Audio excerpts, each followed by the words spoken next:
Imagine if there was a big countdown timer floating above your head, showing exactly how many days you have left on Earth. You would not scroll the same way anymore. You would not waste hours the same way. You would not say, "I'll do it tomorrow," with the same casual voice. You would feel every minute in a different way, because you could see how precious and limited it really is. The truth is, you cannot see that timer, but it is still running right now while you are reading this. Your days are moving whether you notice or not. Time is not pausing while you figure things out. It is moving even while you feel stuck. You wake up most days and life feels normal. You check your phone, answer messages, scroll a bit, rush to class or work, talk to friends, watch some videos, and tell yourself that you will be more serious later. You say you will start the project later, get closer to God later, fix your habits later, apologize later, work on your dreams later. Later sounds safe, but later is secretly stealing the best years of your life. You already know this in your heart because sometimes you look back and feel shocked. You think, how is it already the end of the semester? Or, how is this year almost over? And you barely remember what you did with all that time. The days you promised yourself you would start tomorrow have quietly stacked into weeks and months. Nothing dramatic happened on those days. Nothing terrible exploded. You were just busy, tired, or distracted, and your future slowly slipped further away. Your life is not usually destroyed by one huge bad choice. It is usually wasted by 1,000 small delays. God gave you something incredibly valuable that many people do not have anymore. He gave you today. You are young. You can still move, think, learn, laugh, run, and change. You have chances other people would cry to have again. But when you live on autopilot, you treat this gift of time like cheap plastic instead of something sacred. You act like you have millions of days in storage, even though you actually have no idea how many are left. Satan knows he does not always need you to fall into obvious dark sins to destroy your future. He can do something much quieter and more effective. He just needs you to stay busy with nothing important. He just needs your eyes glued to a screen, your mind numbed, your spirit sleepy, your heart always saying later to the things that truly matter. He does not come to you saying, "Let me ruin your life." He comes saying, "Relax, you can start tomorrow." Again and again, until tomorrow never really comes. Think about procrastination in your everyday life. You know you need to start studying, but you open one app, just for 5 minutes. Those 5 minutes somehow become an hour. You know you want to talk to God more, but you say, "I am too tired tonight," and the same words repeat tomorrow. You know there is a dream on your heart, a talent you should develop, a person you should reach out to. Yet you say, "I will do it when I feel ready." Days pass, then weeks, and nothing changes, except your disappointment in yourself gets heavier. Every time you choose delay over action, something happens inside you that you do not always see. Your trust in yourself becomes weaker. You stop believing your own promises. You start thinking, "I am the kind of person who never finishes anything." And that lie begins to feel true because your daily actions support it. This is exactly what Satan wants, because a person who does not trust themselves will have a very hard time trusting God's plans for them. Now think about how fast time has already moved in your life. People you used to see every day are now far away or gone. The way you live right now will become the story you tell later. There is a dangerous belief that says, "You are young, you can waste time now and be serious later." It sounds reasonable, it feels comfortable, but it is false. Because habits you build now do not magically disappear when you become older. They grow roots. If you practice running away from hard things now, you will still run later, just from bigger responsibilities. If you practice laziness now, you will still be lazy later, just with more to lose. Age does not automatically give wisdom. Obedience and discipline do. Right now, you can stay up late, move quickly, and push yourself physically with some recovery. There will be a time when your knees hurt, your back complains, your energy drops earlier in the day, and your health gets more fragile.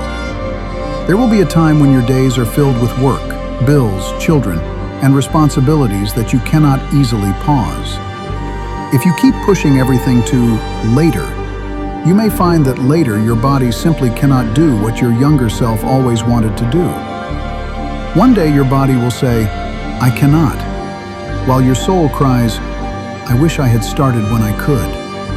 Picture an old version of you for a moment, sitting somewhere alone and thinking about younger days.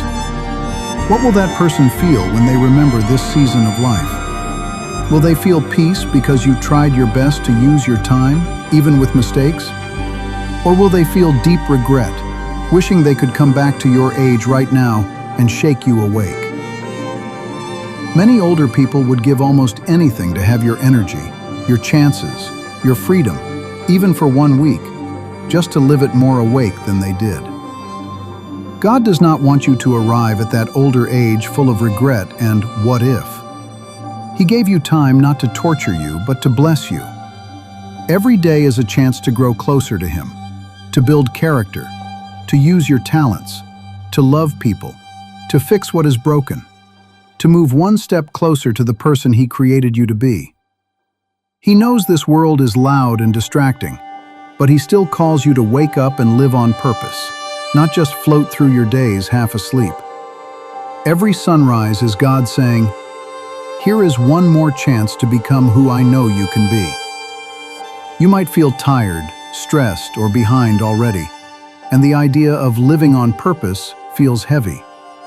You look at your responsibilities and feel like you are already drowning. So instead of doing one small, important thing, you escape into your phone, your bed, or your worries. This is exactly what the enemy wants, because if he can keep you overwhelmed, he can keep you inactive. If he can keep you thinking, "It is too much," he can stop you from doing the small things that truly matter. Here is the truth. Using your time well does not mean doing everything. It means doing the right things first. It means choosing a few important actions every day and letting go of the lie that you must fix your entire life in 1 week. It means deciding that time with God, real effort toward your goals, and simple acts of love will get your best energy, not just your leftover minutes. Entertainment and rest still have a place, but they are not the leaders of your life anymore. Take a moment to imagine what would happen if you tracked just one normal day honestly. How much time would be lost to scrolling, complaining, avoiding, or overthinking? How many minutes would be given to things that move your life forward, and how many would just disappear into nothing? This is not about feeling shame. This is about opening your eyes. You cannot change a pattern you refuse to look at. Once you see it, you can bring it to God and ask Him to help you build something better. If you do not decide where your time goes, your laziness and your fear will gladly decide for you.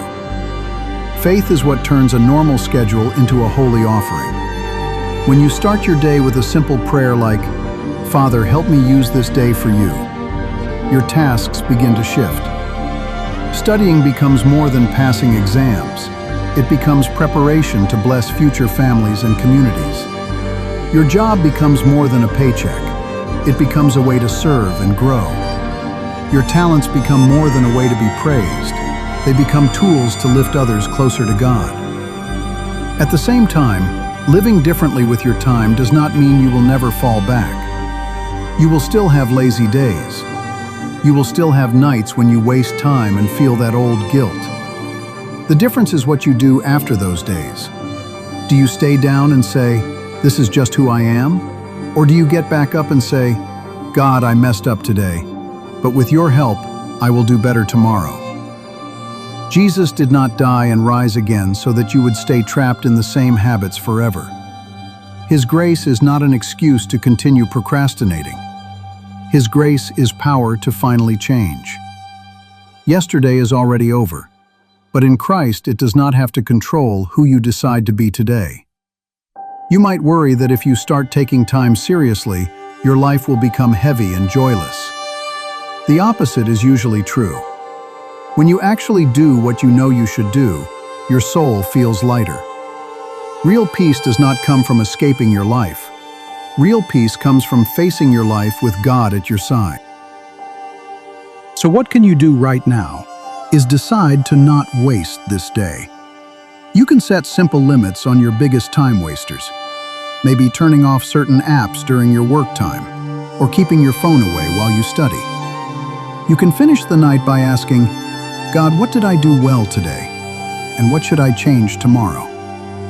Small steps, repeated many times, create a different life. Do not try to rewrite your whole story in one weekend.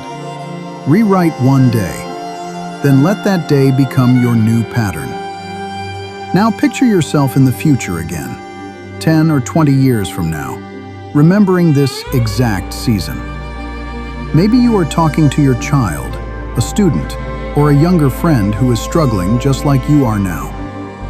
Will you be able to say, I know it was hard, but I decided to wake up and use my time? Or will you say, I wish I had taken those days more seriously? That future version of you is not imaginary. You are walking toward them every single day. Please do not wait for disaster to wake you up. Do not wait for a hospital bed, a broken relationship, or a sudden loss to finally see how precious each day is. God is speaking to you now, while your heart is still soft and your body still strong. He is placing another day in your hands and asking, my child, what will you do with this one? Take a breath, close some of the noise around you, and talk to him. Ask for courage, focus, and strength to do what you already know you should do. Then move. Time is running whether you move or not, so choose today to move with God before later becomes too late.